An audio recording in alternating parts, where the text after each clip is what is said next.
नमस्कार, जय श्री राधे। मैं हूं करिश्मा कौशिक और आप सभी दर्शकों का एस्ट्रो तक चैनल पे बहुत बहुत स्वागत है। एस्ट्रो तक को देख सकते हैं तक ऐप से, तो अपने मोबाइल में गूगल प्ले स्टोर पे जा करके तक ऐप डाउनलोड कर लें। आज हम चर्चा करेंगे अजा एकादशी की।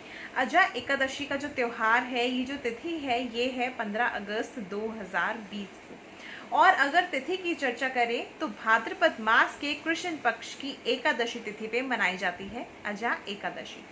ऐसा कहा जाता है कि इस दिन यदि आप भगवान विष्णु जी की आराधना करते हैं तो आपके जीवन में जितने भी पाप हैं वो समाप्त हो जाते हैं, उनसे छुटकारा मिलता है। साथ ही साथ आपको पुण्य की प्राप्ति होती है और अंत में आपको मोक्ष की प्राप्ति भी होती है। यदि हम बात करें इस तिथि के व्रत के महत्व की, तो इस दिन ऐसा कहा जाता है यदि आप व्रत करते हैं तो इस दिन अनाज का सेवन बिल्कुल भी नहीं किया जाता। इस दिन एक समय ही भोजन किया जाता है, भोजन भी फल आहार ग्रहण किया जाता है। चावल या अनाज इस दिन नहीं खाना चाहिए। और वैसे भी अगर देखा जाए तो कहा जाता है एकादशी तिथि पे चावल खाना वर्जित माना जाता है, क्योंकि शास्त्रों की माने सनातन धर्म के अनुसार यदि आप एकादशी पे चावल से बना हुआ भोजन अगर ग्रहण करते हैं तो कहीं ना कहीं आपको आने वाले जीवन में रेंगने वाले कीड़े की योनि में जन्म मिलता है। तो इसीलिए चावल का जो सेवन है वो एकादशी तिथि पे वर्जित माना जाता है।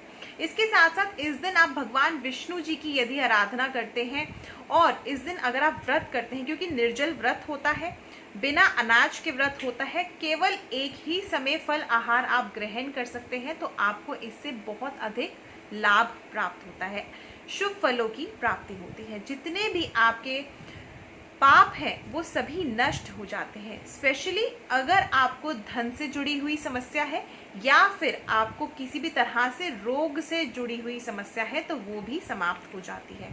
तो इसीलिए इस दिन को बहुत अधिक मान्यता दी जाती है। दान और ध्यान का महत्व भी इस दिन बहुत अधिक माना जाता है। तो इसीलिए यदि इस दिन आप दान करते हैं, स्पेशली पीली वस्तु अगर दान करते हैं, जैसे चने की दाल है, पीले फल है, या फिर हल्दी का दान या फिर पीले वस्त्र का दान अगर आप करते हैं तो इससे भी आपको शुभ फलों की प्राप्ति अवश्य होती है। और इसके साथ साथ इस दिन यदि आप किसी पवित्र नदी में स्नान करते हैं या फिर गंगा नदी में स्नान करते हैं, यदि जाना संभव हो तो आप गंगा नदी में जाकर के स्नान कर सकते हैं। यदि संभव ना हो तो आप घर में ही स्नान के जल में थोड़ा सा गंगा जल मिला करके स्नान कर सकते हैं। तो ऐसा करने से भी आपको पवित्र नदियों में स्नान करने का परिणाम प्राप्त होता है। इसके साथ ही साथ इस दिन ध्यान करना भी बहुत अधिक माना जाता है, महत्व माना जाता है ध्यान करने का, क्योंकि ऐसा कहा जाता है कि एकादशी की रात्रि में, यानी अजय एकादशी की रात्रि में सोना नहीं चाहिए। इस रात्रि में भगवान विष्णु जी का आपको ध्यान करना चाहिए, श्री हरि की उपासना करनी चाहिए, उनका भजन कीर्तन करना चाहिए। तो ऐसा करना भी बहुत ज़्यादा आपके लिए लाभकारी रहता है। साथ ही साथ इस दिन यदि आप तामसिक भोजन करते हैं तो ये करना भी वर्जित माना जाता है। तो तामसिक भोजन ना करें, किसी से भी लड़ाई झगड़ा ना करें। साथ ही साथ इस दिन तुलसी का अगर आप दान करते हैं तो ये आपके लिए बहुत अच्छा माना जाता है, आपको इससे भी शुभ फलों की प्राप्ति होती है।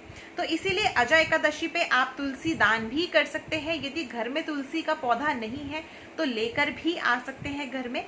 ऐसा करेंगे तो भगवान विष्णु जी की कृपा आप पर बनी रहेगी। साथ ही साथ भगवान विष्णु जी को आपको पीली चीजें अर्पित करनी चाहिए, उनको पीले वस्त्र, पीले पुष्प, साथ ही साथ पीला चंदन और तुलसी से बनी हुई माला अर्पित करनी चाहिए। शंख इस दिन जरूर बजाना चाहिए। ऐसा करने से आपके घर में जितनी भी नकारात्मकता है सभी समाप्त भी हो जाती है। तो ये कुछ खास चीजें हैं जो आप अजय एकादशी पे कर सकते हैं। और भी ऐसी खास बातें जानने के लिए देखते रहिए एस्ट्रो तक। मुझे दीजिए इजाजत। नमस्कार, जय श्री राधे।